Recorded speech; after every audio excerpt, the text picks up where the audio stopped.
Oh, I need my base. Uh-oh.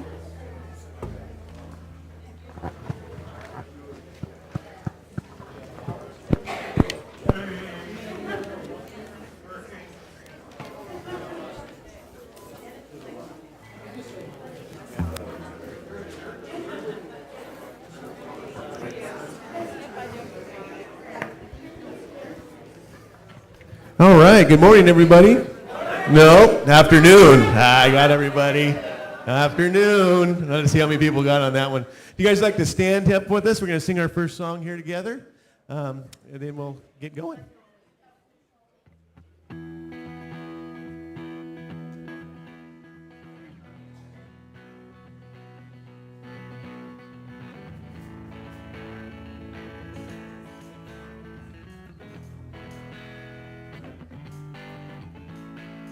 Open the eyes of my heart, Lord. Open the eyes of my heart. I want to see you. I want to see you. Open the eyes of my heart, Lord. Open the eyes of my heart. I want to see you. I want to see you. See you high and lifted up, shining in the light of your glory. Pour out your power and love as we sing, holy, holy, holy. Holy, holy, holy. Holy, holy, holy. Holy, holy, holy. I want to see you. Open the eyes of my heart, Lord. Open the eyes of my heart. I want to see you. I want to see you. Open the eyes of my heart, Lord. Open the eyes of my heart. I want to see you. I want to see you. See you high and lifted up, shining in the light of your glory. Pour out your power and love as we sing, holy, holy, holy. You high and lifted up, shining in the light of your glory. Pour out your power and love as we sing, holy, holy, holy. Holy, holy, holy. Holy, holy, holy. Holy, holy, holy. I want to see you. All right, y'all can be seated. We have a few announcements today, quite a few actually. The first one would be tonight, 8 o'clock. We have a movie night here at church, and that will be starting at 8 o'clock, and the movie is Forever Strong. And there will be some refreshments and some snacks served on that, so feel free to come on back for the movie tonight, 8 o'clock. And then a couple other announcements in here just to highlight. We have the constituency meeting at LAA for Livingston. That is Thursday, May 28 at 6:30 in the high school chapel. And we like to have a very big representation of South out there. And there's always a problem. Well, the past year or two it hasn't been, but there has been a problem trying to get a quorum or enough people to be able to run the meeting, or the constituency meeting at the school. So we like to have a really good representation of South out there. So mark that on your calendar. Thursday, it's in the bulletin here. You can look at that. And then tomorrow, all the ladies get to come out for Beautiful Inside and Out. So that is at 10 o'clock tomorrow here at the church, and it sounds like it's going to be fun. and they're going to be able to get pampered a little bit and get some snacks and some food. So you can visit the booth outside there, I think, to sign up for things. Right when you come in the door, you'll see a poster board out there. Also, and then one of the biggest things that we have coming up in less than 2 months now is high voltage. All right, so it's getting closer. It's getting closer. We've been having a couple meetings. They're starting to meet every other week and starting to do some fundraising. It's getting exciting. One of the biggest things that we want to try to do is to push this through social media, meaning Facebook, more than anything. If you've been on Facebook lately, you'll notice high voltage postings all over the place. Okay, we're starting to flood that. The more it gets flooded, the higher it comes up on people's timelines. And the more that you share that and say that you're going, if you get an invite to it, we already have almost 100. I was looking this morning, I think we're at 90, high 90s going to high voltage. So that's awesome. I mean, the more we can get, say that they're going, your friends, your family members, even people that might not live in this area, the more that gets posted, the more it'll be up on that Facebook timeline, because we really want to be, have this out in the community for the community to be able to come out and check it out. So another big thing that we talked about is fundraising, and as of last week, we talked about getting some sponsors, community sponsors, to help us sponsor this event. And we already have 4 sponsors. Sponsors meaning that they're donating money towards this event, and they're getting behind it, and they're excited about it. So we have 4 people. We have someone donating food for 50 people to help feed us and the bands. We have 3 other businesses that are donating money to help promote this event. So if you know of anybody that wants to be a sponsor, they will be listed on the posters, their company, and they will be listed on the banner that goes out at Riverfront Park along with high voltage. So it's great to get their name out in the community, and also it shows their backing of the event for us. So if you know of anybody, please get a hold of me, my cell phone, or by Facebook, or however you want to get a hold of me, because we have to know within the next week or so if there's any other people that want to sponsor the event corporate-wise. So we need to get posters ordered and get everything going as far as printing goes. Then, of course, you can also directly donate to it. The total event cost ends up costing about $20,000. That includes everything, from the bands coming out, the park rental, the stage setup, everything that goes along with it. So we really need to try to boost as much fundraising as we can. I can tell you that between the sponsors so far, that they've given $2,000 plus the food. So that's 10% already in 1 week that we're able to raise. So it's totally doable with God's help. So that's the big announcement I have, because that'll be here before we know it. And why don't we go ahead and sing some more, huh? Do offering first? Okay, let's do offering. Connor, I'll take care.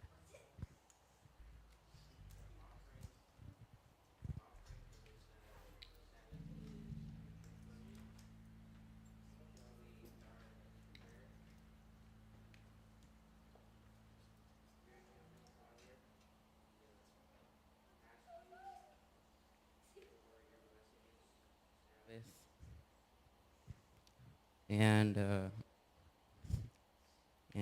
for you to show us this Sabbath and teach us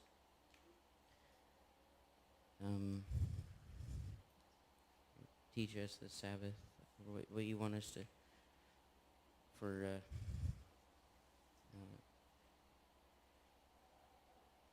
what Kennedy is teach us.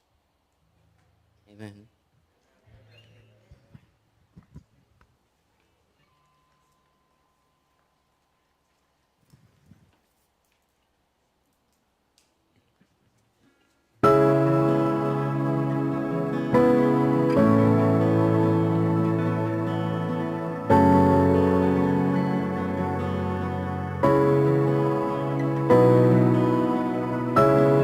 When I walk through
You're my strength. You're my defender. You're my refuge in the storm. These trials have always been faithful. You bring healing to my soul. I am not alone. I am not alone. You will go before me. You will never leave me. I am not alone. I am not alone. You will go before me. You will never leave me. I am not alone. I am not alone. You will go before me. You will never leave me.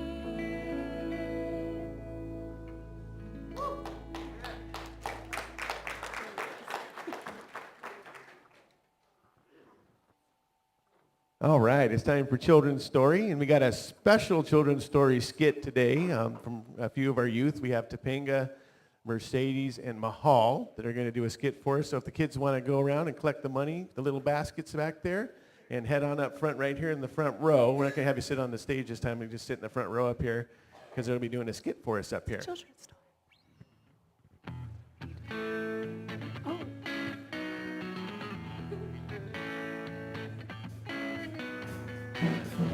I'm trading my sorrows.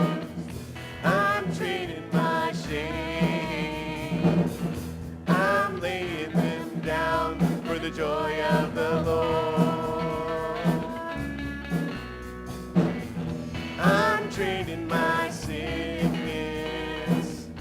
I'm trading my shame. I'm trading them down for the joy of the Lord. We say, yes, Lord, yes, Lord, yes, yes, Lord. Yes, Lord, yes, Lord, yes, yes, Lord. Yes, Lord, yes, Lord, yes, yes, Lord, amen. Risen, not crushed, persecuted, not abandoned, struck down but not destroyed. I am blessed beyond the curse, for his promise will endure. His joy is gonna be my strength. Though the sorrow may last for the night, his joy comes in the morning. I'm trading my sorrows. I'm trading my shame. I'm laying it down for the joy of the Lord. I'm trading my sickness.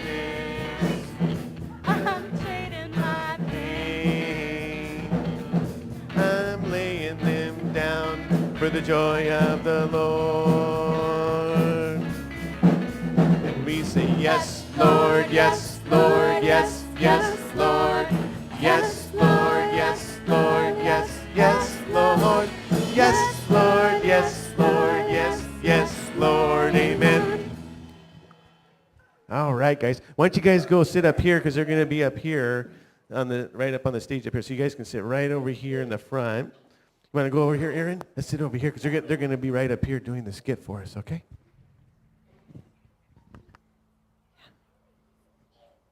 You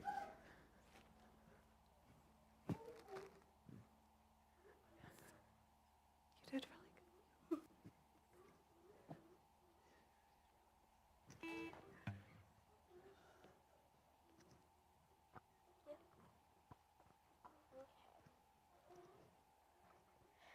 Today I'm here to ask you all to tell your stories. Everyone has a story of what God is doing or has done in their life. So if anyone would be willing to share, I'd love to hear your testimony about what God has been doing. You, over there, what's your story? Well, yeah, I'm in this band. We're getting pretty big, you know. I mean, God's doing really big things. Great. Yeah, it really is. We have this one big hit, I'm sure everyone has heard it. It goes like this.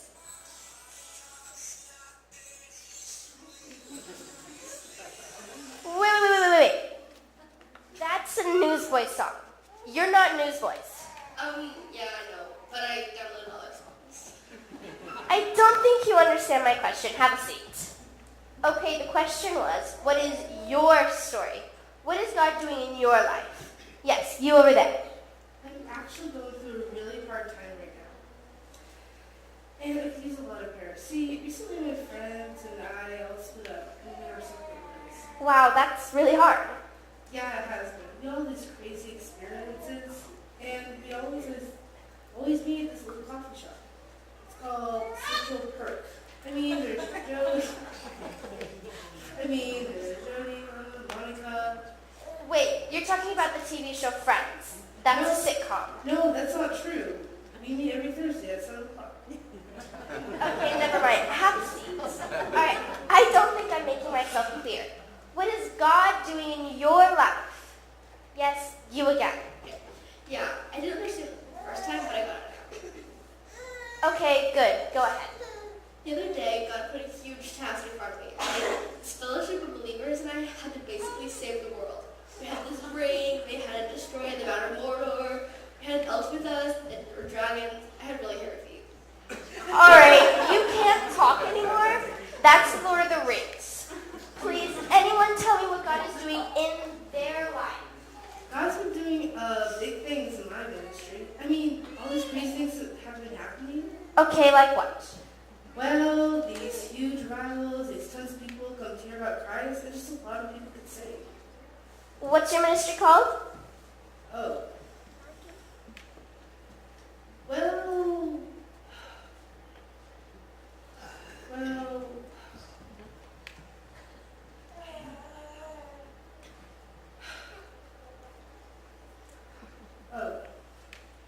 it's Ashley's Grandparent Cruises.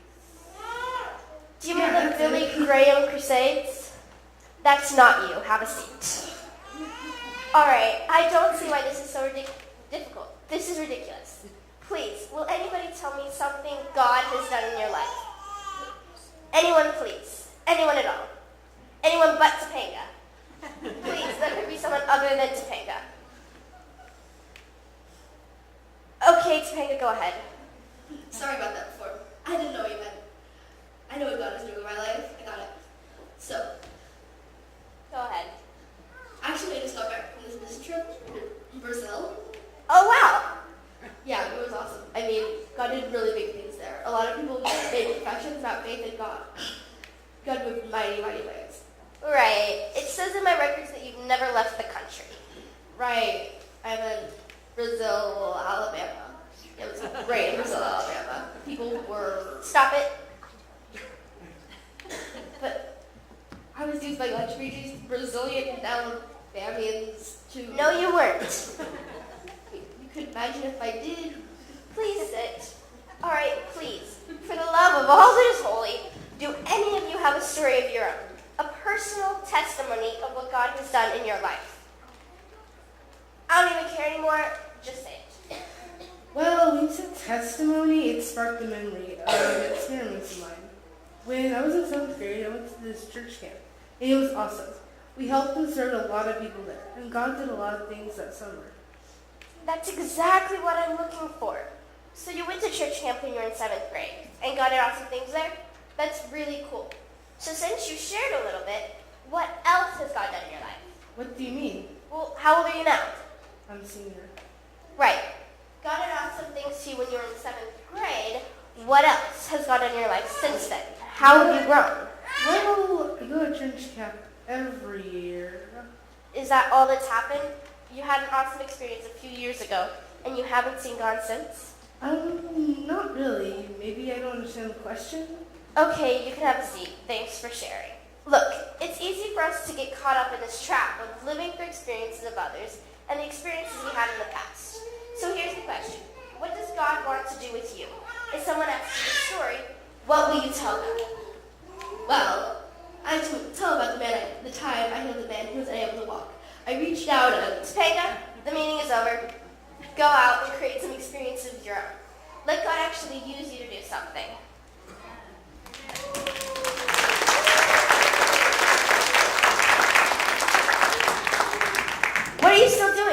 It's over. Go take a seat.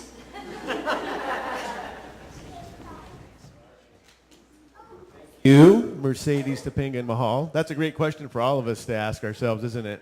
What is our personal testimony? What is God doing in our lives every day, every hour? Not just the one time when we go to camp or have a spiritual high, but what is he doing in our lives? So let's all sing together. I invite you to stand if you like. We've got some pretty upbeat songs coming up. And I invite you to stand with us as we sing our call to worship.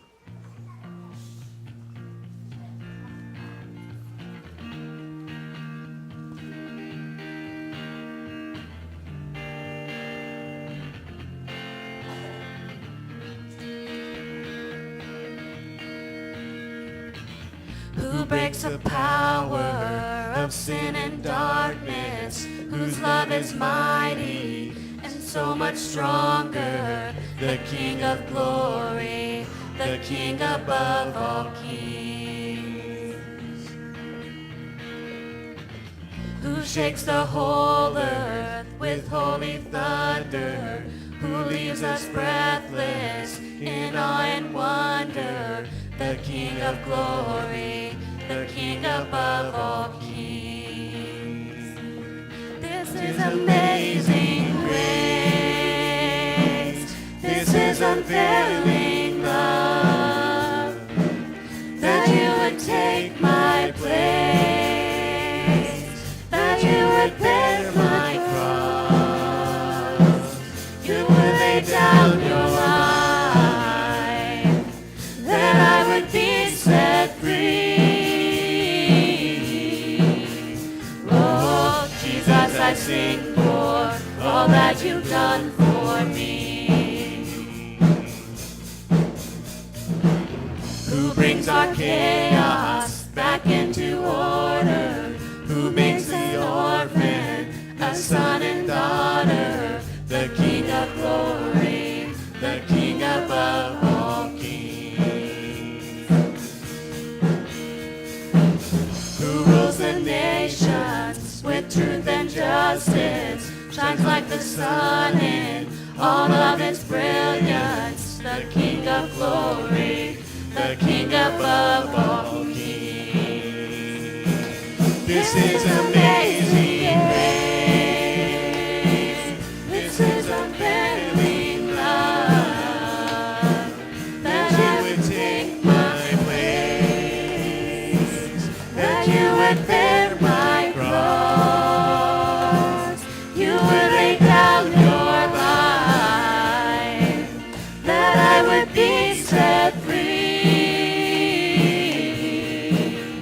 Oh, Jesus, I sing for all that you've done for me. Worthy is the Lamb who was slain, and worthy is the King who conquered the grave, and worthy is the Lamb who was slain. Worthy, worthy, worthy, oh, this is amazing grace. This is unfailing love, that you would take my place, that you would bear my cross, you would lay down your life, that I would be set free. Oh, Jesus, I sing for all that you've done for me.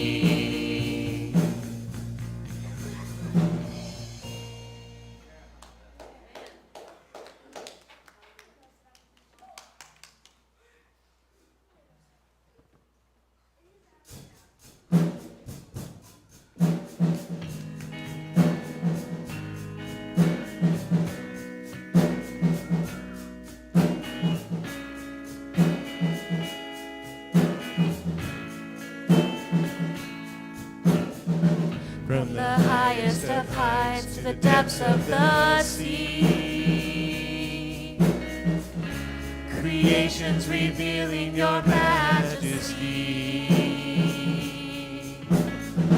From the colors of fall to the fragrance of spring, every creature unique in the song that it sings, all exclaiming, indescribable, uncontainable. You place the stars in the sky and I know them by name. You are amazing, God. All powerful, untamable, awestruck we fall to our knees and we humbly proclaim, you are amazing, God. Who has told every lightning bolt where it should go,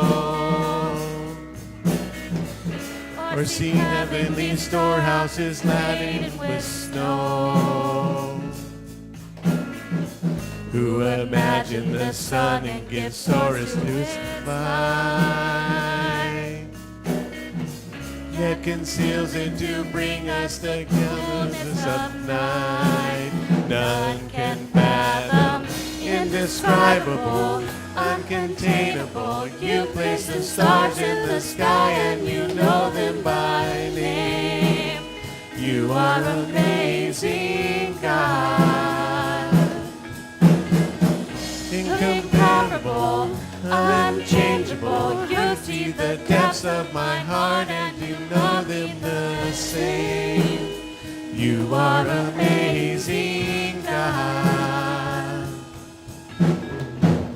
Indescribable, uncontainable. You place the stars in the sky and you know them by name. You are amazing, God. Incomparable, unchangeable. You see the depths of my heart and you love me the same. You are amazing, God.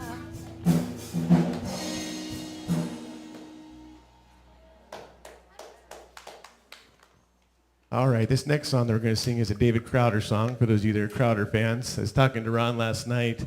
I've been up to a concert with David Crowder, and when he gets around, it is a hoedown. I mean, he's got the fiddles out, he's got the guitars out, the banjos, the mandolins, the drums, and he just goes for it. We could use those today. If you notice, we're only working out of one speaker, so if it sounds kind of weird on this side, this speaker actually went out last night, so another good reason we're going to be getting a new sound system. But we need your help on this song. We need to really get it going. So Stephanie's going to start out with a lead, and then we'll all join in.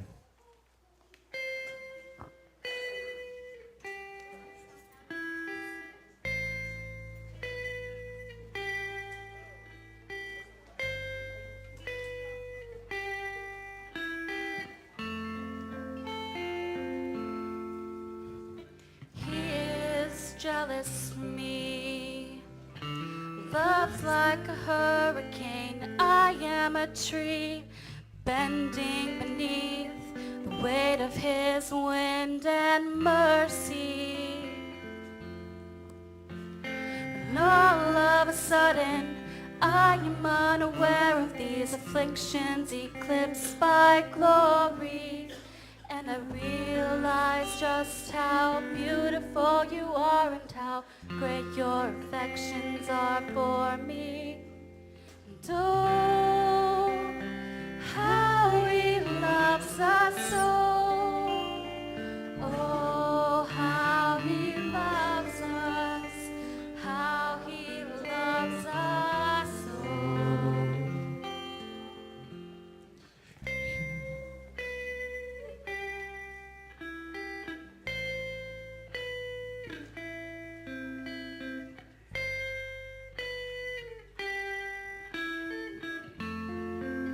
All right, everybody join in with us here.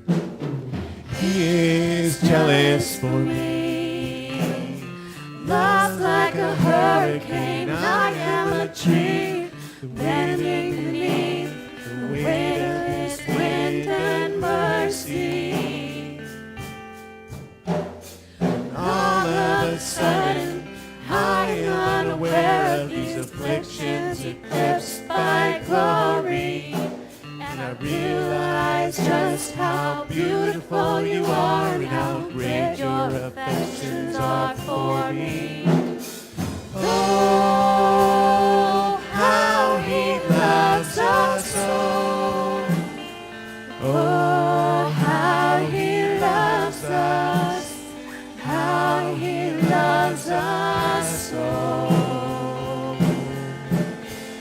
He loves us. Oh, how He loves us. Oh, how He loves us. Oh, how He loves. And we are His portion, and He is our prize. Drawn to redemption by the grace in His eyes. If the grace is an ocean, we're all sinking. Heaven meets earth like an unforeseen kiss, and my heart burns violently inside of my chest. And I don't have time to maintain these regrets when I think about the way that He loves us. Oh, how He loves us.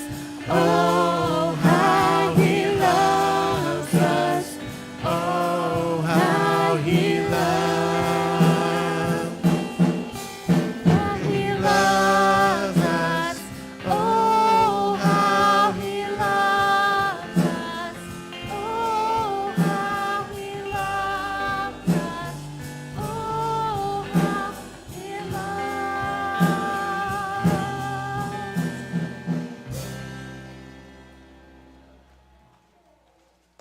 All right, y'all can be seated. We have a very special speaker today that's going to share with us. I'm very excited. Candy, who I asked to go to Dare to Share with us earlier this year as a sponsor, decided to come along with us, and we got to know Candy a lot better than just up front here. And I'm very excited that she's going to share with us today her testimony. And let's just say a prayer for her now. Dear Jesus, we thank you so much for life and for us giving us the freedom to worship and meet together. And I pray that today as Candy speaks, that you speak through her, Jesus, and we learn from her experience and her testimony. In Jesus' name, amen.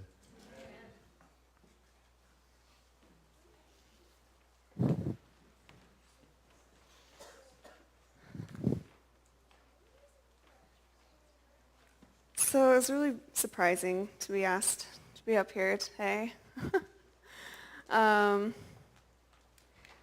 You know, there's been times where I felt like I have this story and I wish I could share it to help others, because I know there's other people who are struggling. And I just, you know, wish that I could help them feel like they're not so alone. They're not the only ones going through their problems. And but even though, you know, I'd kind of, you know, asked God a few times, let me do something with this, I was still, you know, once it actually came down to being asked to do it, I was just like, no way. I mean, first it was just, you know, I was just getting a confirmation from Sean about whether or not I was playing up here today. And he was telling me that Stephanie was doing the sermon, but she didn't sound too enthused about it because she did it the last time that the youth was up here. And so she just pawns it off on me and says, hey, you should do it. I was like, no way, I don't even know what I'd say. And she said, you just give your testimony. And I was like, I don't think that would be very appropriate. And she said, well, it is what it is, and nobody can change that. And so I really didn't even think about it the rest of the day. And, so, you know, to me, there was no way I could do that. But then that night, you know, I go to bed, I'm so tired, and I'm ready to close my eyes and go to sleep. And when I close my eyes, the only thing that I can think about is being up here and sharing my story. And so I texted her at like 1 or 2 o'clock in the morning. I was like, I think I'm supposed to give my testimony. So here I am. And I really struggled with this through the week. I first felt like, well, I know this better than the back of my hand. I probably, you know, don't really need to write anything up. But then I started to get nervous about it and started feeling like I needed something. And so I started writing. And after the first day, you know, it was hard. I had my past was tough, and it was bringing back all those memories. And I found myself going to bed that night afraid of the dark and scared of every little noise I heard. And after that, I couldn't even write anymore, and I started feeling like I can't do this. And then Wednesday rolls around, and I start thinking, I want to do this. I've been asking to do this, and I need to figure out how I can get around my fears. And so I start working through it in my head and starting to think more positively about it. And Stephanie gives me a text, and because I never did give her a real confirmation. Well, she asked me, are you really going to do this? And I didn't say anything back because I was hesitant. And so she sent me another text that day, or called me is what she did. She called me. I didn't answer it. And then I sent her a text back, and I said, this is really hard for me, but I haven't given up yet. I've decided I haven't given up yet. I will do this. And so that night I started to write some more and started feeling better about it. And then I still had a lot to write. And Thursday I wrote. And then by the end of the day, I found myself having 10 pages of my testimony. And, it's been so hard for me. It is causing a lot of anxiety. And it's like, this is ridiculous. Why am I trying to write all this? And I decided, I didn't even finish it. And I just had to leave it alone and be like, I don't need this. I know my story. And I went back to thinking, I can tell this. I know it. I know this really well, better than anything. It's my story. So I just kind of threw it aside. I actually have it here, though, with me, but I'm not going to put you guys through reading a whole 10 pages. So, and I have a verse that I kind of, I had it planned for middle of my testimony, and but I want to kind of say it now because it relates to what I just said. It's Psalms 73, 16 through 17. When I tried to figure it out, all I got was a splitting headache until I entered the sanctuary of God. Then I saw the whole picture, and that's what it was. I had to leave aside everything that I was trying to write and go back to what God wanted me to say. And so now to where to start my story.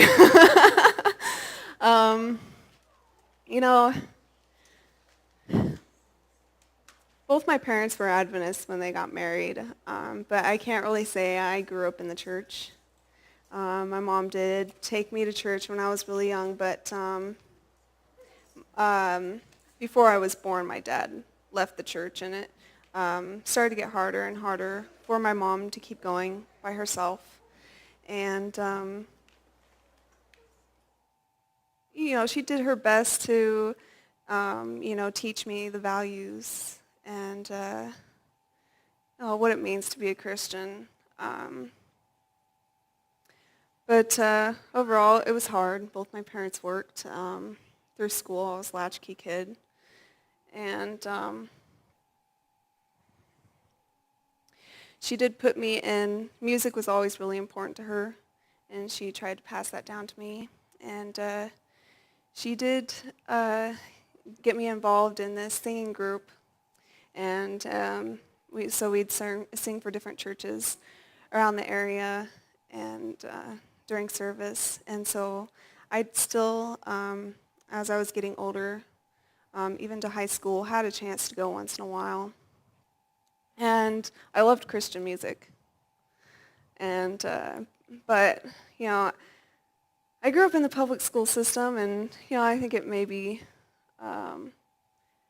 there can be some similarities in any school you go to, but particularly I had this friend that I went to school with, and she was also my neighbor, lived across the street, and I considered her my best friend since we were 6 years old. As we got older, we both ended up going to the same college, just coincidentally, and I had to break that friendship. But she was, even though I considered her my best friend, And there was times, we were really good friends. I look back and I feel like most of the time I was really just bullied by her. And I know I had some issues too. I was not perfect. But it came down to, I was made fun of a lot, especially the music that I listened to. And it was like almost every single thing that I said between her and my sister, because you know how siblings can be. I felt like every single thing that I said was just stupid. And they just tear it all down. And about 6th grade, I just kind of stopped talking. I was scared to. I didn't want to feel stupid anymore. And so, I became shy, quiet, kind of started to change into this different person. And then school started to get tough. My teacher had me go to this office that I didn't even know about before, and it was kind of scary. And this lady in the office had me take this test. I didn't even know why I was taking it.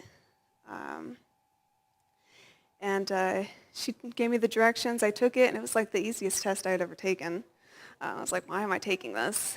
But she told me afterwards, she graded it, and she said, I got a C because it took me too long to get it done. And ever since, I went back to class, and math was something that was always really easy to me. I loved math. And I was set aside, placed in this group to do higher math than the rest of the class. And it was math time when I went back to my class after that test. And I went and sat down with my group, and my teacher comes over to me and says, you need to sit back in your own seat because you have a learning disability. And so for me, with school, that's when things started to really fall apart. The year after that, I was diagnosed with petit mal seizures, which is hard to observe. Most people wouldn't even know they were happening when they are, because I would just stare blankly at nothing, and I would have no clue what was going on. They could last for about 10 seconds at a time, but they would happen, multiple times in a row.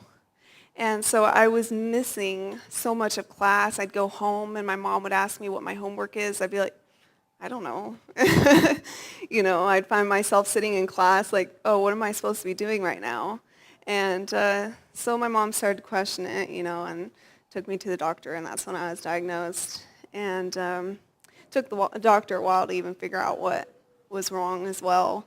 And so I get put on medication. Medication is never very friendly.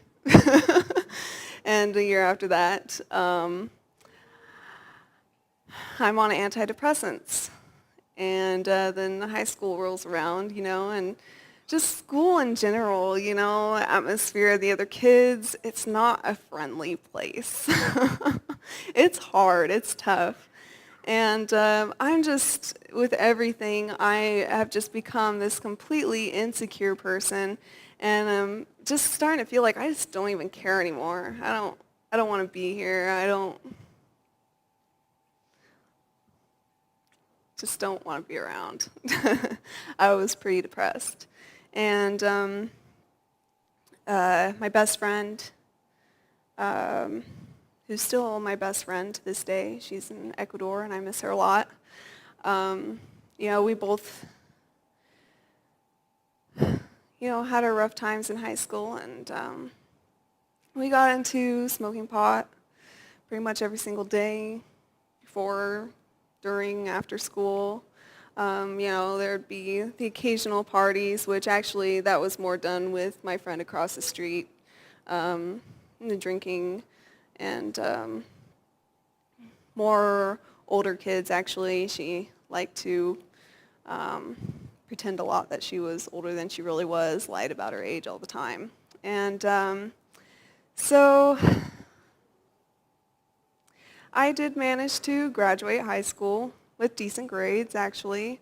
And it's figuring out what what to do afterwards. Everyone's going to college. That's kind of what's expected of you. But I didn't really know what I wanted to do, what I wanted to study. I had music. I always had music. I was always in band, jazz band. I played several different instruments. I was in choir. And my dad, that was one thing that my dad really enjoyed me doing. Both my parents, really. And so I decided, well, I'll do music. I don't really know where it'll take me or where, what I could possibly do with it, but that's what I decided. I wasn't, I had my own personal areas of talents when it came to music. There was some things that were challenging for me, but I played big upright double jazz bass, and that's rare for there to be female bassists. And so I actually got scholarships, offered scholarships. Community college offered me a full scholarship. Portland State and Western Oregon offered me partial scholarships. But then there was University of Oregon, which was known to have the best music program, best jazz program. And I got accepted into their jazz studies program, which was a pretty big deal. And that's what I chose. I look back and I feel like I should have just taken the full scholarship at community college, or maybe even one of the partial scholarships, and not gone to this school where, it was really hard, challenging at that school. You're surrounded by all these amazing musicians, and it was like I had to know everything already. I'm thinking I'm going to go there and I'm going to learn all this new stuff about music. Well, no, not really. It's like I had to pretty much know everything already. And so I started to get very discouraged. I started to give up on that. My first term, I did not do so well.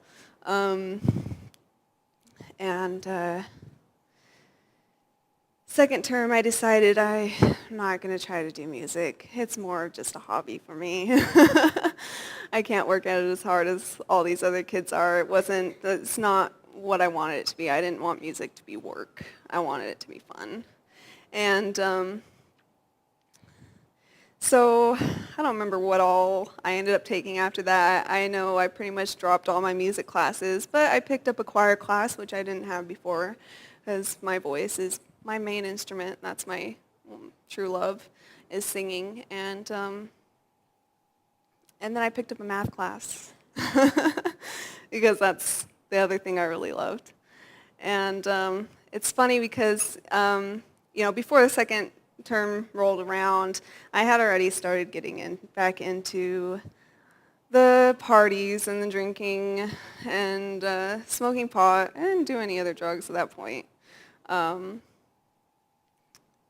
But it still kind of wears you down.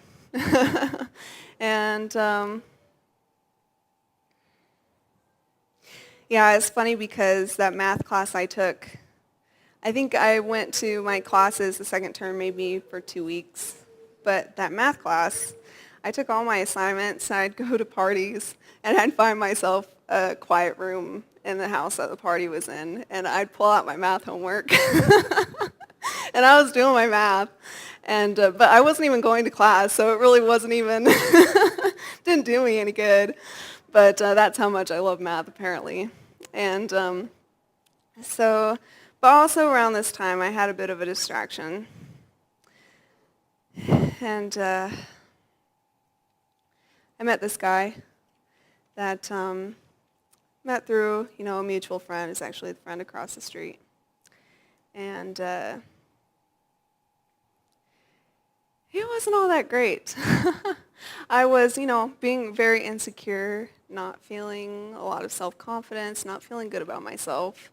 He was the first person that came along and made me feel good about myself. We spent a lot of time together, parties, and we had also we shared interest in music. He played guitar, and we actually played and sang a lot together. But the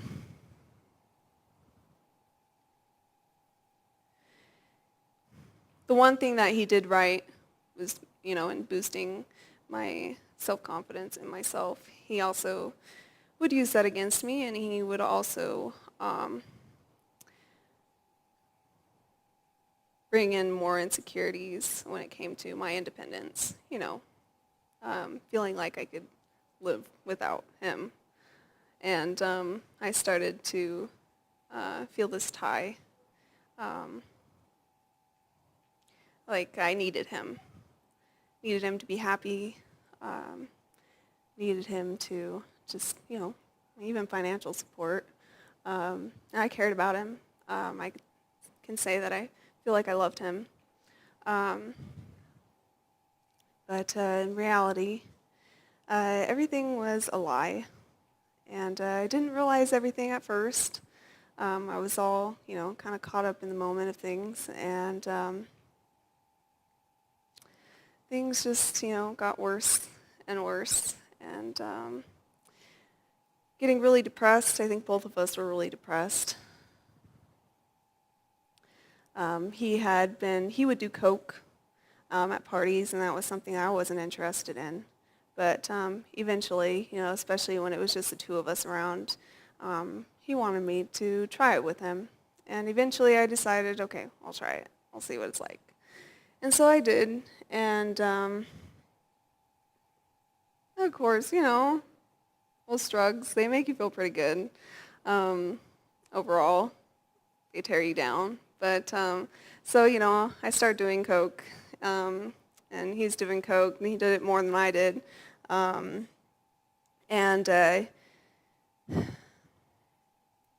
It's just he started to become a very angry person. Eventually I get pregnant, and I start thinking about, when you get pregnant, you start thinking about the baby. You start thinking about the kind of life you really want. And I'm thinking, this is not the life I want. And this is not the life I want to raise my child in. And, I care about him. And so I'm hoping, he would start feeling the same way. And he gives me hope. I start laying out the kind of life that I want and thinking about it. I kept thinking about my mom's side of the family and just how loving they were. They were Christians. And I started thinking that's what I wanted. And for the first time again, I started thinking about I want to start going back to church. But, of course, ultimately, I didn't have his support. And just me making these changes just ultimately made things worse between us. Came to the point where whenever we'd have an argument, I'd get slapped. And then when I was about 4 months pregnant, he started doing meth.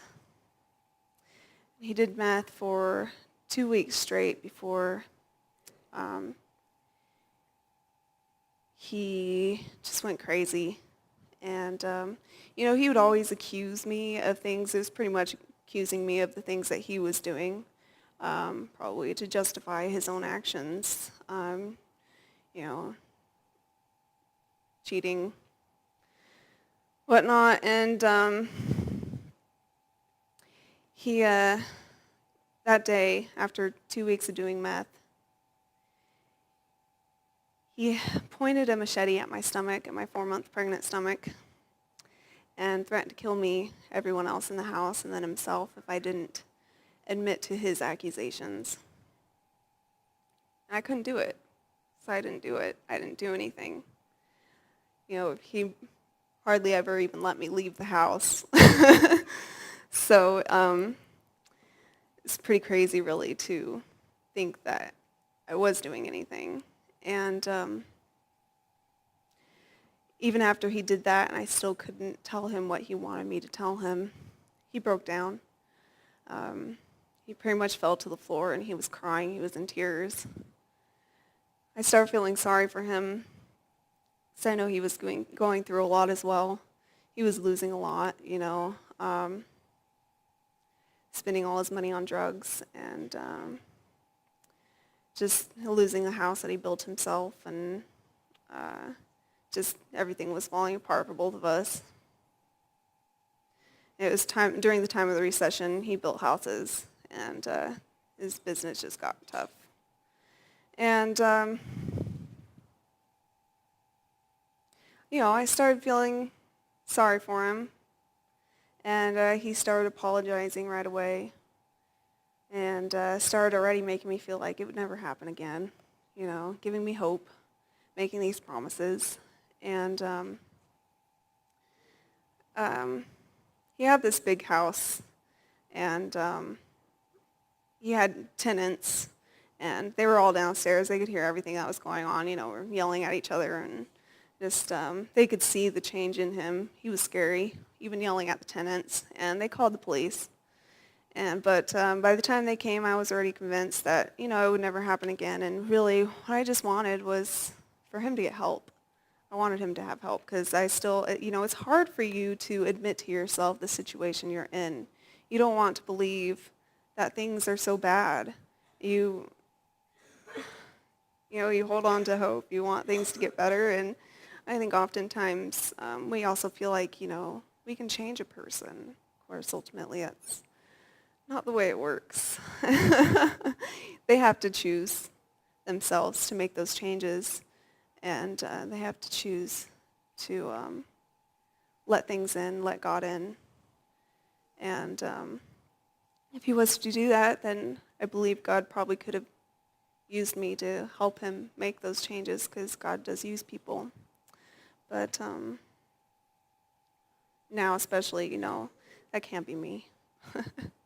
It's too dangerous for me and my daughter, and but I always care about him. I hope that someday his life turns around. I have no idea where he is at this point, but although I haven't seen him since my daughter was 2 months old, but he still tries to contact me every once in a while, about once a year. And that's always scary, everything comes back, and I was always worried that I'd get sucked right back in. And last time he wrote to me, I read what he said, and I was so relieved, because I could just see right through it. For once, I could just see right through it. And I knew that I had changed enough to know that, I wanted something different. I knew I wanted something different, and I wouldn't get sucked back in. And so I just simply told him not to contact me, and listed every way possible. And that was it. Keep records of every time he tries. And anyways, after this whole incident, the police came. He even makes this one last effort to try to keep his hold on me. And he grabs my phone. He takes my phone with him, leaves behind his own phone. And of course, that's something that we like to have. We want our phones, We're quite, these days, we're quite attached to our phones. And of course, me being already convinced, already having hope, he was not losing me yet. And he would write me while he was in jail. I didn't press any charges. I barely told the cops anything. Pretty much told him that he slapped me, because he did, and that he said that he felt like he could strangle me, and which he did at one point have his hands around my neck, saying that he wanted to strangle me. And but I didn't even tell them that. I just wanted him to get help. I wanted him to get better, and I just wanted him to come back. And the person that I felt like I thought he was. And so we would write, and eventually, with him losing everything, I had to face my parents. I had already dropped out of school,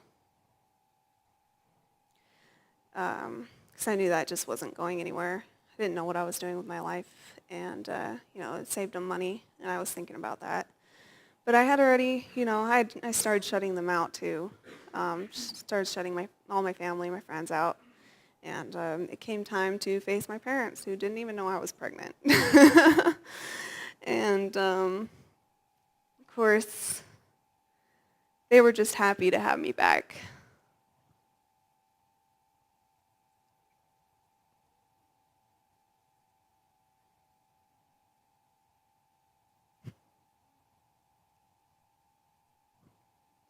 If somebody could get me a tissue, that would be good.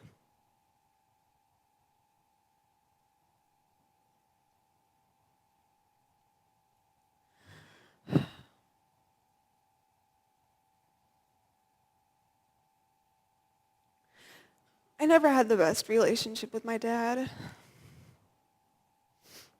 Thank you. This one's better.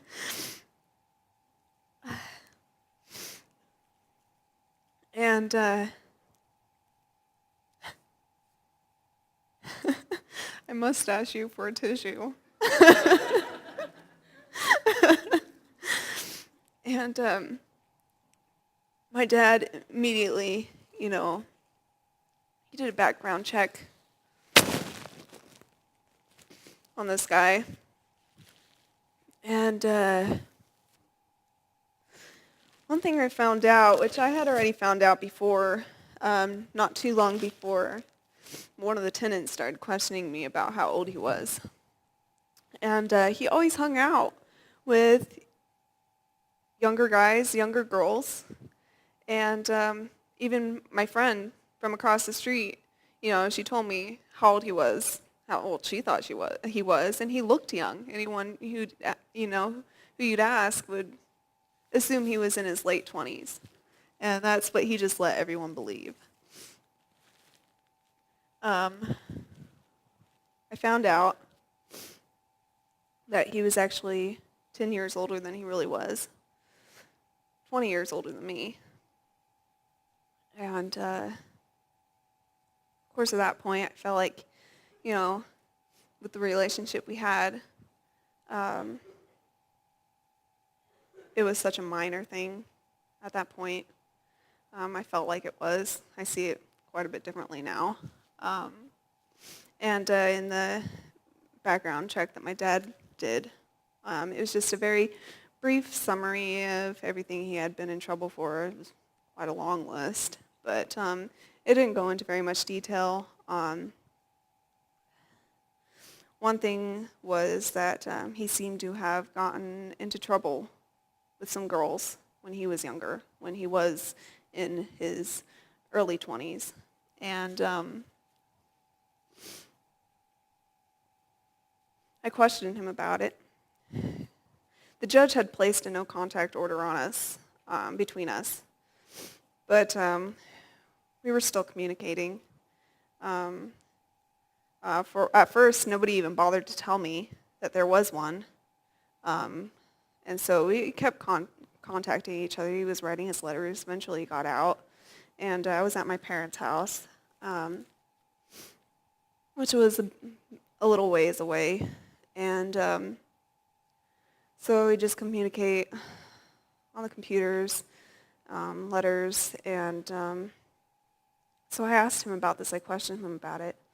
And, of course, I got his side of the story. It's the girl's fault, right? No. But, I'm just getting his side of the story. And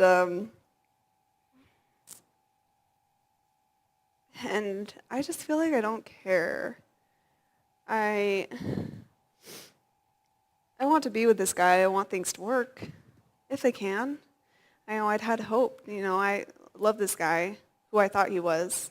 And I just wanted to be with him. And he also told me that, he reminded me that he had told me about it before. And I thought about it. I was like, well, yeah, I guess he did. I guess he wasn't trying to hide anything. But of course, all it was, I got into some trouble with some girls in the past. It was pretty much it. Same thing, no more than what this piece of paper was telling me. And we didn't want this no contact order, and but my dad, he was enforcing it the best he could. He was trying to protect me. But like I was saying, I don't have the best relationship with my dad. Or didn't. It's getting better. But, you know, he did what he could, reporting any suspicion of us having contact. But everything he did, it just made me more defiant. You know, it made me just hold an even bigger grudge against him.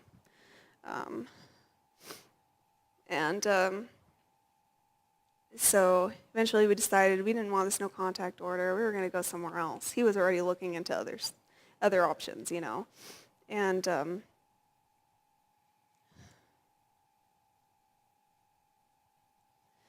so one night, he said he was going to come get me. He said all we have to do is go to another state and they can't enforce a no contact order. And I don't know if it was every state. It might have just been some states, and he had done that research. So he came and got me. I left a note for my parents, and we hopped on a train. He's like, we'll go to my grandma's house down in Texas. And so I packed for that, and she's even sending us some money to get there, to make that trip, to go down there. And once we get down to California, he calls her again, make sure everything's okay, everything's going to work out for us to go over there. And she changed her mind. I guess she had talked to another family member who had convinced her it wouldn't be a good idea. Knew him a little better than she did, I guess. And so then he's struggling to find another option. He calls some friends up that he had, his childhood friends, these two brothers in Colorado. And they're like, yeah, come on over. So we go over there. And once we get there, I find out they didn't even know that I was with them. And they're not very happy about it. And they can see that there's something wrong with this situation. They know how old he is. They know a lot about him. And they see how young I am. And so they're immediately uncomfortable with it. But they don't know the whole story. They don't know that he pretty much just made himself a fugitive. And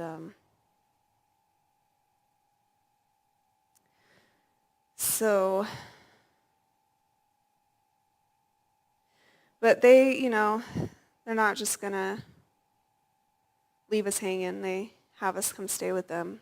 And things are tense between everyone. And they had this cabin up in the Rockies of Colorado, and they decide that we can go stay up there. I mean, at their apartment, they smoked in the house, and the older brother was just finishing up his own parole, and he didn't want any of that to get messed up. And the younger brother, well, he was a cook. And, well, I was raised a vegetarian.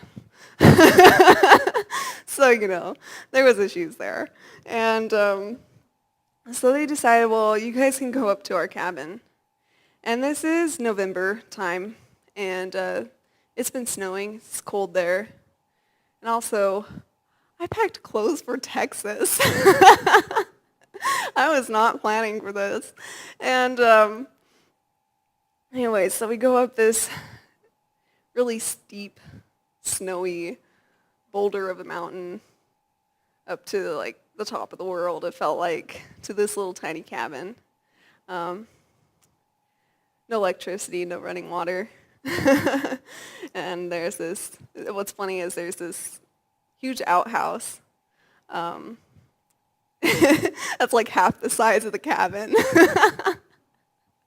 But yeah, so really those kinds of living, you know, that kind of living environment really didn't bother me. You know, I loved camping as a kid, and so, but what was an issue was they warned us there was a one-eyed bear and a cougar up there. So every time we had to go out to the outhouse at night, we had to take a shotgun. Of course, there was no way I was going to use a shotgun or carry a shotgun. I had no experience in doing that. So I had to wake him up every time I had to go. And, then I was 6 months pregnant. Your bladder starts to get a bit squished. And you have to go quite often. And I had to wake him up every time to take the shotgun out, And one night on our way back from the outhouse, we both hear this growl. And we both turn very quickly in the same exact direction. It's pitch black. We can't see a thing. And we're just frozen. I don't know what to do. I'm like scared to move. And he tells me, he's like, get in the house. So I just run to the house as fast as I can. I get inside. And he's slowly backing up. At first, I'm kind of wondering what's happening because he's taking so long. But he's just, slowly backing up, aiming the shotgun at who knows what because you can't see anything. And when he got inside, he told me, that was the fastest I've ever seen you run. 6 months pregnant, and that's the fastest I've ever run. Anyway, so kind of a interesting story there. But, it's not good. It's not good up there, being pregnant, even though I didn't really mind it. We're not getting a lot of food. We go down, and, the terms were one of us at least had to find a job. That was what the brother said. So every day we'd go back down the mountain. He'd look for work, which was kind of an issue because, most of the time when you look for a job, you have to give your social security number. And if he did that, then, they'd know that he'd get found. And also another thing is he was worried about, well, I didn't mention, because he got in trouble with those girls when he was younger, he was required to register as an offender. And that was an issue because he'd get in even more trouble if they found out that he was residing or working in another state without registering. And, but, things just get worse, and then we both actually end up coming to the conclusion that something needed to change. And I started thinking about a grandma that I had in Colorado. And so I called my parents up finally, and they were so happy to hear from me. I didn't really say much still. I didn't want to tell them everything that was going on, but asked them about my grandma. And so they quickly got a hold of her, and my grandma called me up and was ready to have me over, of course. Knowing the story from my parents, she's not at all in any way willing to help him. So, which was totally understandable. But I didn't feel that way. But yeah, so so a few days later, I get dropped off at the bus station. He had found a job. They didn't ask for a social security number right away. So he was working in the kitchen of a diner. And so they dropped me off early morning. Or I don't know exactly when it was. But before they go to work.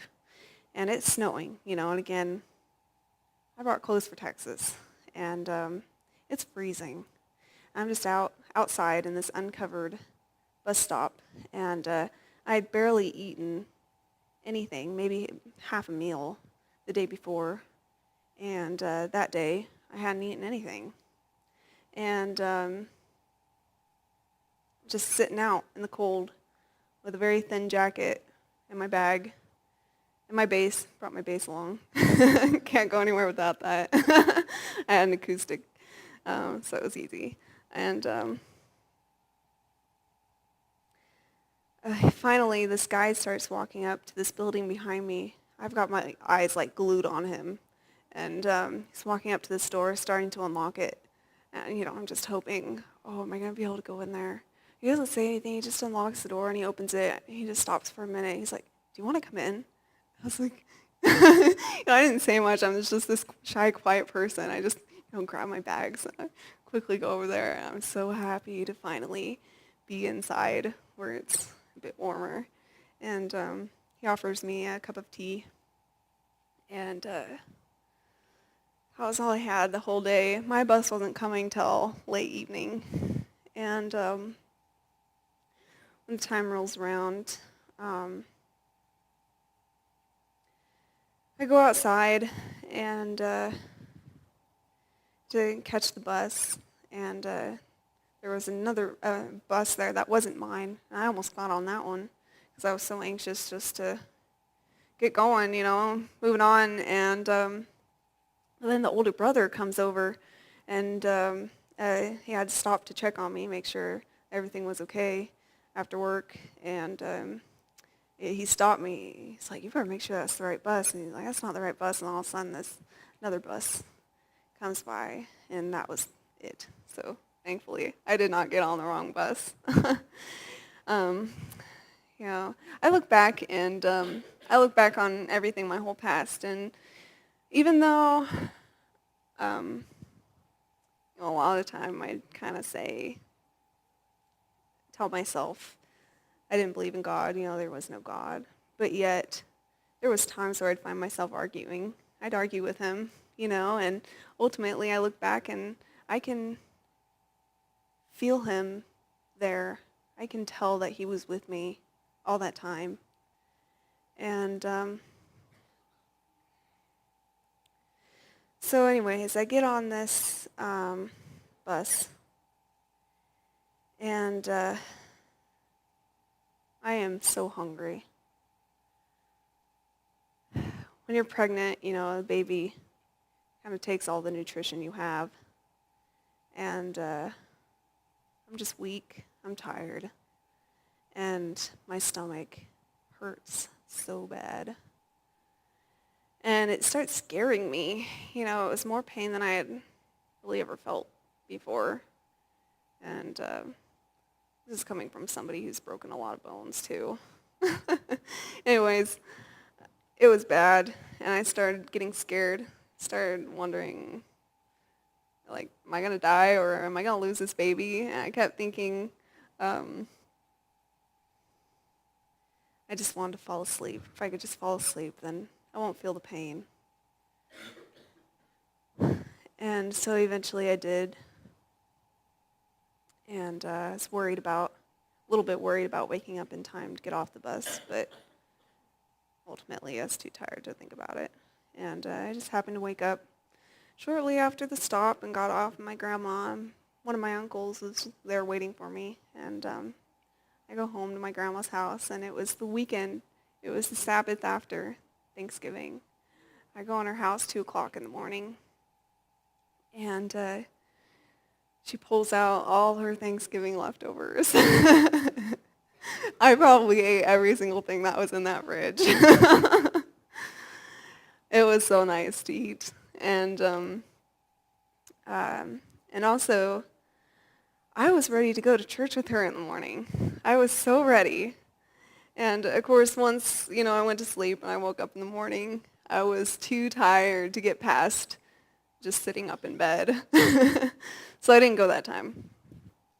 But I did go most times after that, as long as, I wasn't feeling too sick from being pregnant.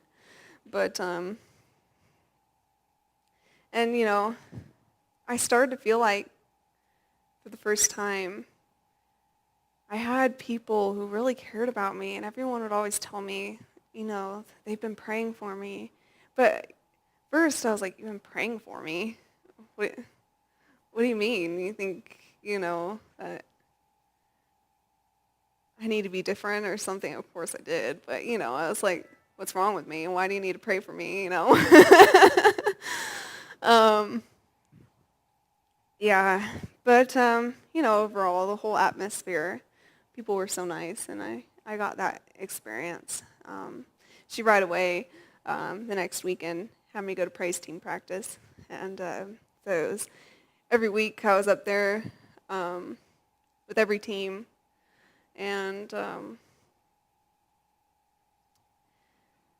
but there was still him. And I wasn't completely away.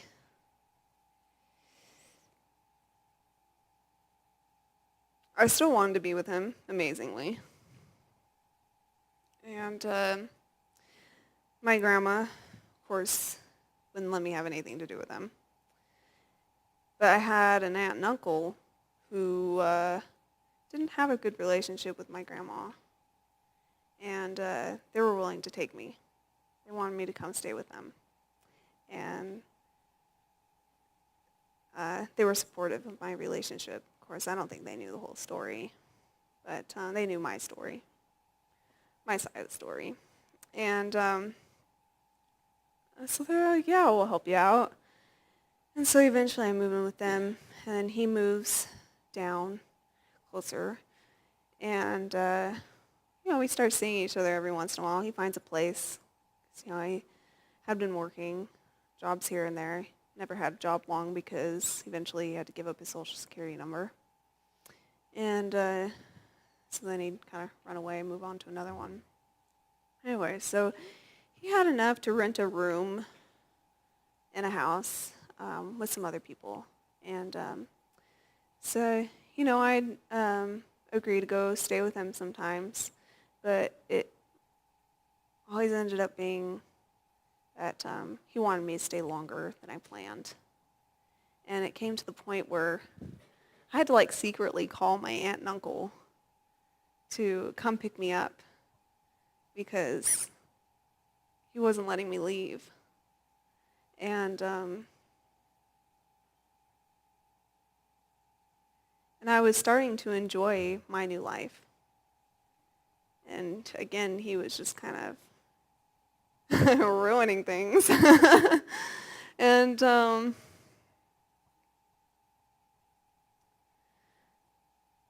eventually I have the baby. And I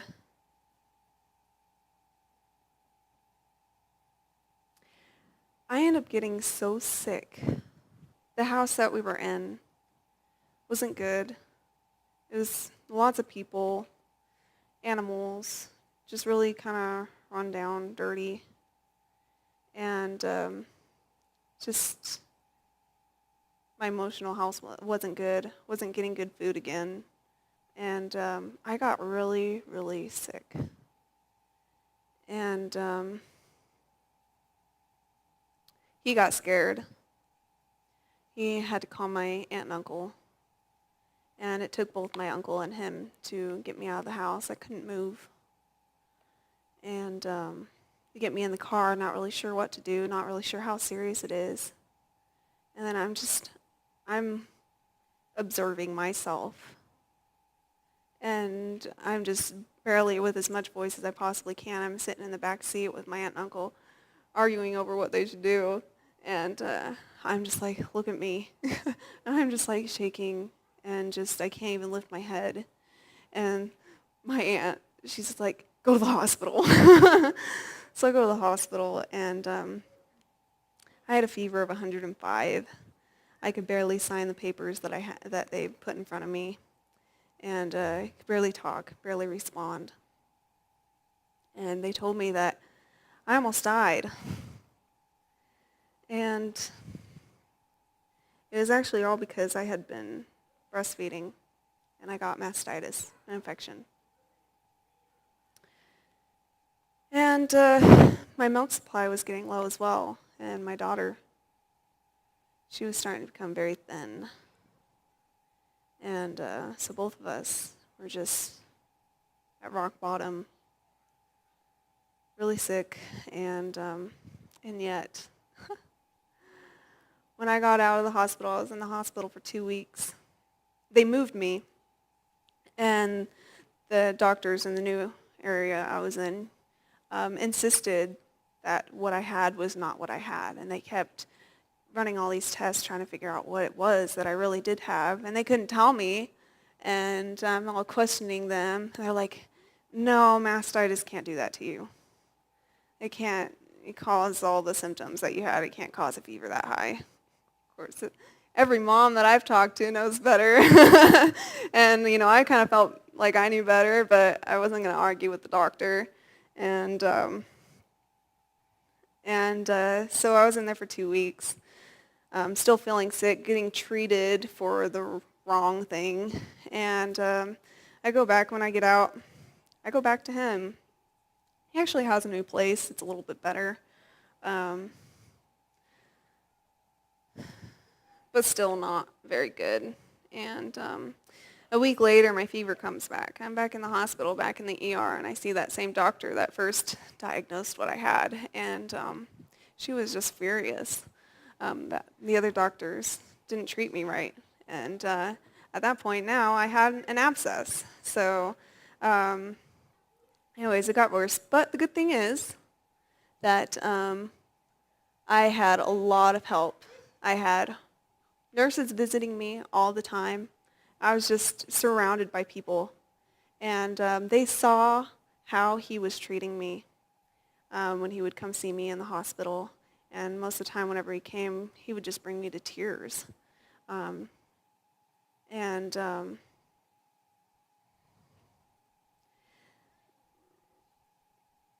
That second time that I was in there, the police actually came because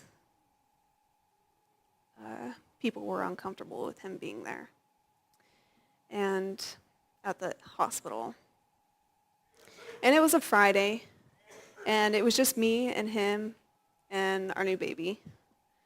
And so the police come, they talk to him, but all they know is that he needs to register as an offender.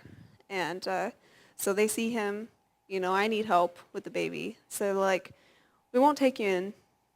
We'll give you the chance to turn yourself in and, to come in and register after the weekend.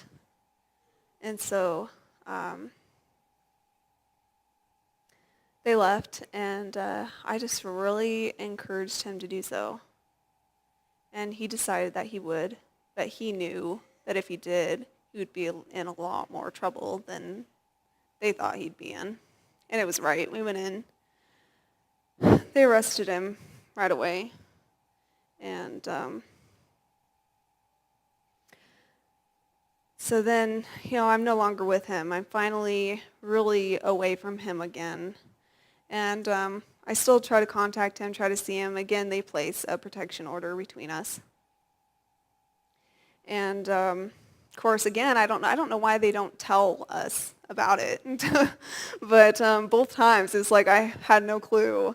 And it came to them calling me into the police station and starting to threaten me, saying, if you try to contact him anymore or respond to him trying to contact you, then we'll have to arrest you too. And then your child won't have any parents, So then I started taking it a bit more seriously. And I'm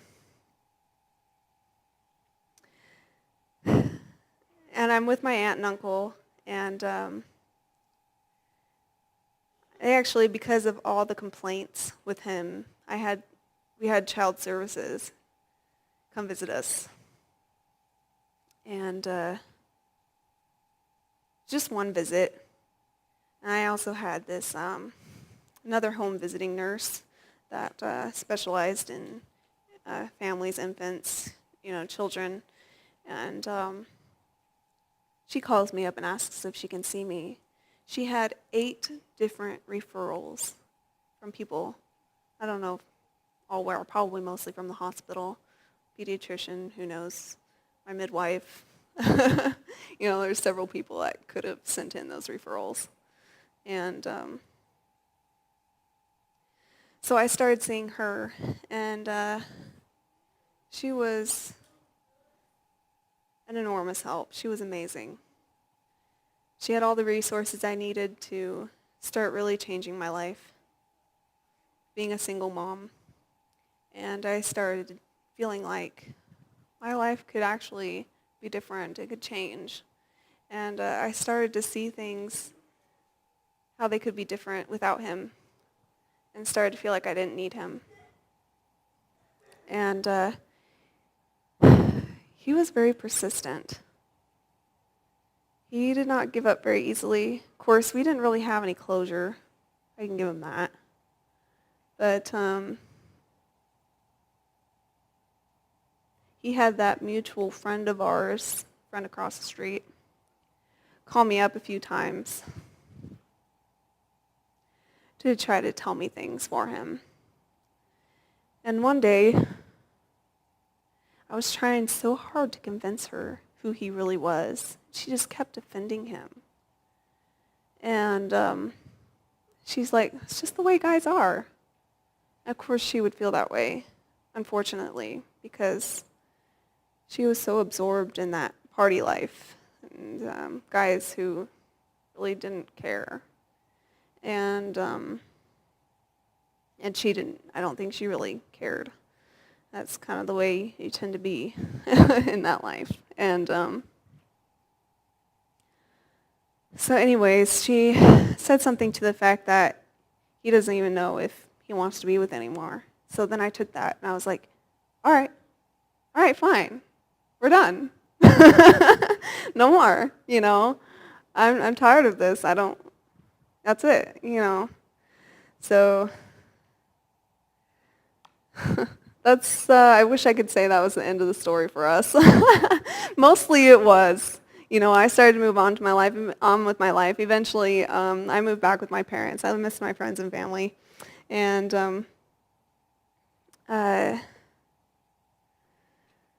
but there was the whole custody battle, you know. I ended up getting sole custody. I took him to court and had a lawyer that took on my case. She was amazing. And he gave her up. I had so much on him, you know, and he didn't really have much of a chance. Another funny thing is he had to call it in because he got transferred to Alaska and he was out, and but he couldn't go anywhere. I mean, he's very far away anyways. So he has to call in. And he calls in on his cell phone. And usually you want to use a landline for that kind of thing. And he just keeps getting cut out. You could barely even hear anything that he was saying. I'm actually sitting up on stand and chuckling. The judge looks at me and I'm like, you know, I was just like, I had this good feeling. But then the judge really let him have a chance. I had my turn to talk, and he had his chance to talk. And he had a lot to say, and even though he couldn't hear everything, I heard enough. And I started sitting there, just with my head down, it's just so hard to hear his voice and just hear what he has to say. I start feeling sorry for him again. I feel like, what am I doing to him? But I win, and that's that. Really don't have to hear from him anymore after that. Ultimately, I know that it would never be good to go back to him. Anyways, this guy, I haven't told you his whole story. During that the custody battle, I really found things out. Some of the people were really supportive and sent me information. And I found out that he actually had several victims. The youngest was age of 12. And what he was doing, really, is he still had victims. I was a victim. He was going after as young as he could get them without actually getting in trouble for it. And I was reading all these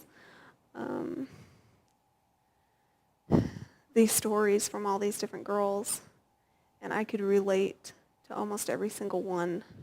That is exactly the way he was with me. And it's just so sad that anyone else even had to go through what I went through.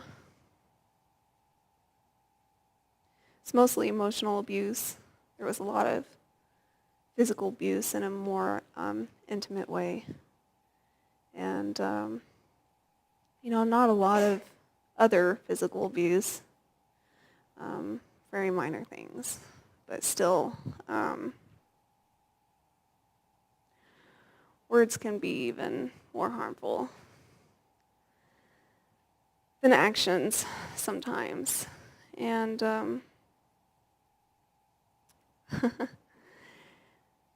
yeah, I had some verses here. This was actually what I was going to go by.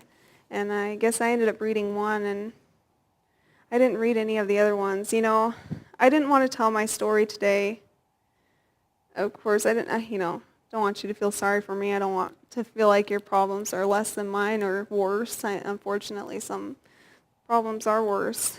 It's just, thing is, we all go through hard times.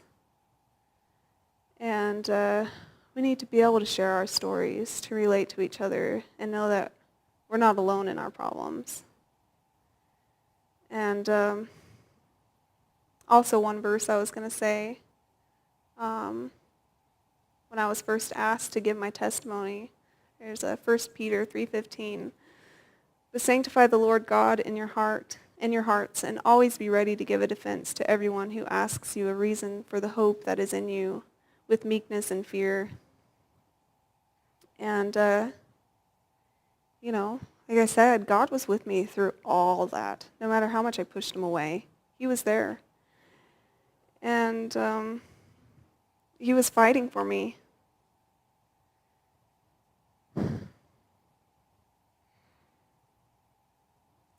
One verse I like is,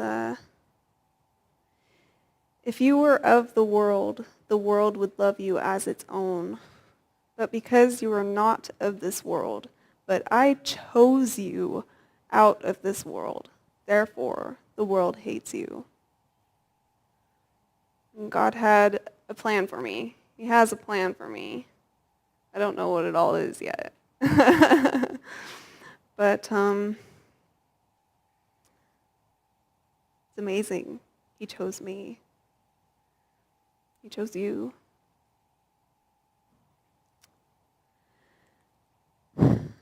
That was John 15:19. I don't know if I said that.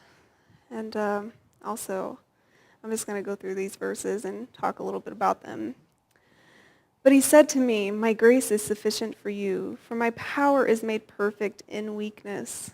Therefore, I will boast all the more gladly about my weaknesses, so that Christ's power may rest on me. 2 Corinthians 12:9. And the next one, I think of this as, says you, the world, intended to harm me, but God intended it for good, to accomplish what is now being done, the saving of many lives. And he uses us to go out and help people find salvation, help them find him, his comfort. He can hold them and give them peace. And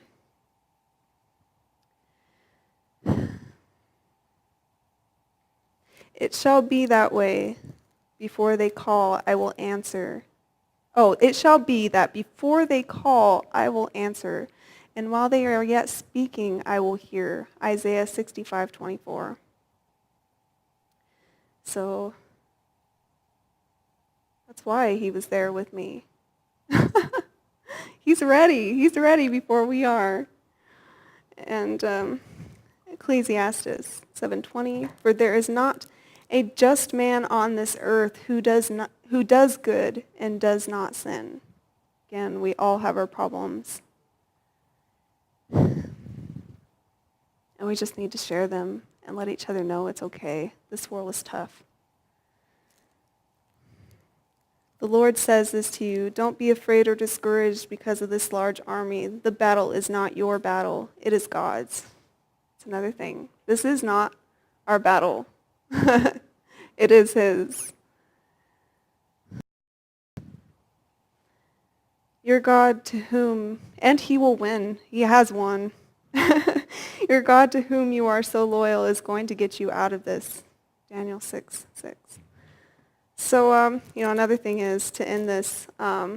Sorry, I have no idea how long I've gone. I have no clue. But as I was driving home last night, after praise team practice, I was done thinking about this.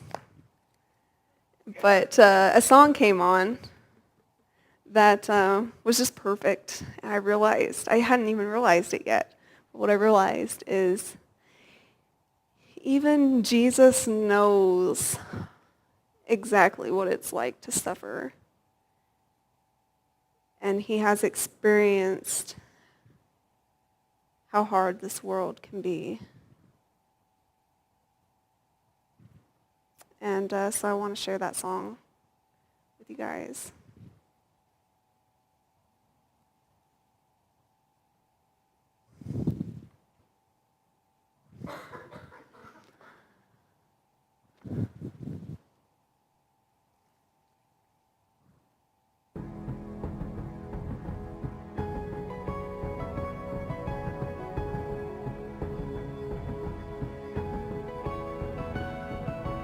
All the bitter, weary ways, the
You guys can come on up.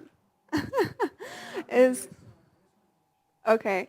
We are all children of God, and the guy I was with, he's a child of God, and I only hope that someday he will realize how loved he is, and that someday I will see him in heaven.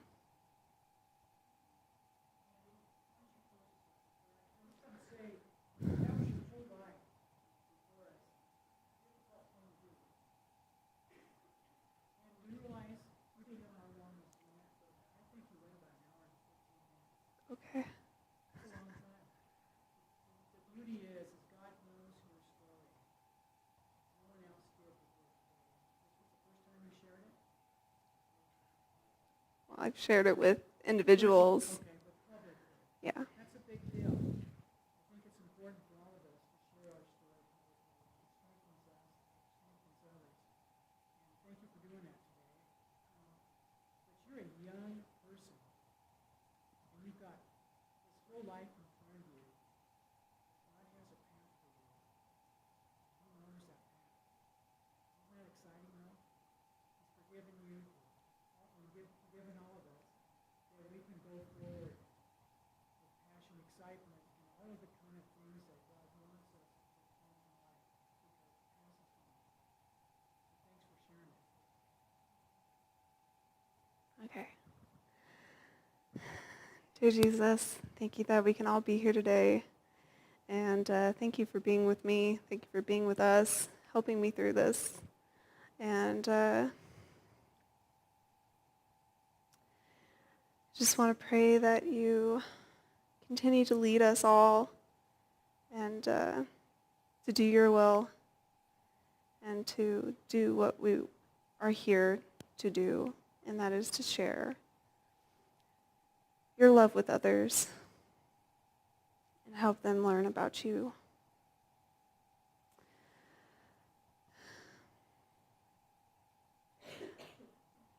Pray that you be with us and help us have a good rest of the Sabbath with you.